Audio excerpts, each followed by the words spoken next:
वर्धा शहरातील बजाज चौक परिसरातील एका गोडाऊनमध्ये झालेल्या चोरीचा छडा लावण्यात वर्धा शहर पोलिसांना यश आले आहे.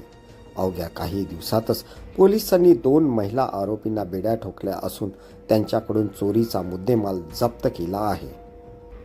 वर्धा शहरातील बजाज चौक स्थित मोहताजीन परिसरातील रहिवासी प्रीतम नटवरलाल यांच्या गोडाऊनमध्ये 23 जानेवारीच्या रात्री ही चोरी झाली होती. अज्ञात चोरट्यांनी गोडाऊनमधून एक्साईड, एम्ब्रॉन आणि सोनी कंपनीच्या महागड्या बॅटऱ्यासह लोखंडी साहित्यावर डल्ला मारला होता. एकूण 44,600 रुपयाचा माल लंपास करण्यात आला होता.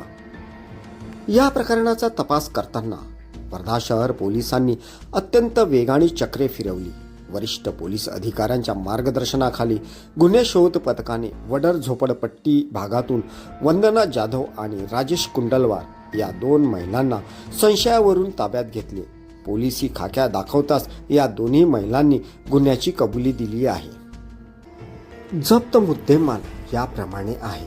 पोलिसांनी आरोपीकडून 16,000 रुपये किमतीच्या विविध कंपन्यांच्या बॅटऱ्या जप्त केल्या आहेत.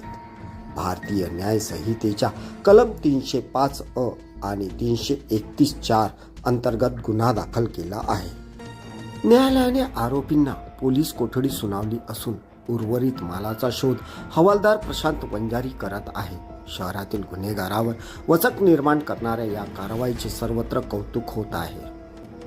सदरची कारवाई पोलीस अधीक्षक सौरभ कुमार अग्रवाल, अपर पोलीस अधीक्षक सदाशिव वाघमारे व उपविभागीय पोलीस अधिकारी प्रमोद मकेश्वर यांच्या मार्गदर्शनाखाली ठाणेदार पोलीस निरीक्षक संतोष टाले, पोलीस स्टेशन वर्धा शहर यांच्या निर्देशाप्रमाणे गुन्हे शोध पथकाचे पोलीस उपनिरीक्षक शरद गायकवाड, गुन्हे शोध पथकाचे पोलीस हवालदार प्रशांत वंजारी, पोलीस हवालदार नरेंद्र कांबळे, पोलीस अंमलदार वैभव जाधव, श्रावण पवार, पोलीस शिपाई साक्षी चौधरी, सर्व पोलीस ठाणे वर्धा शहर यांनी केली.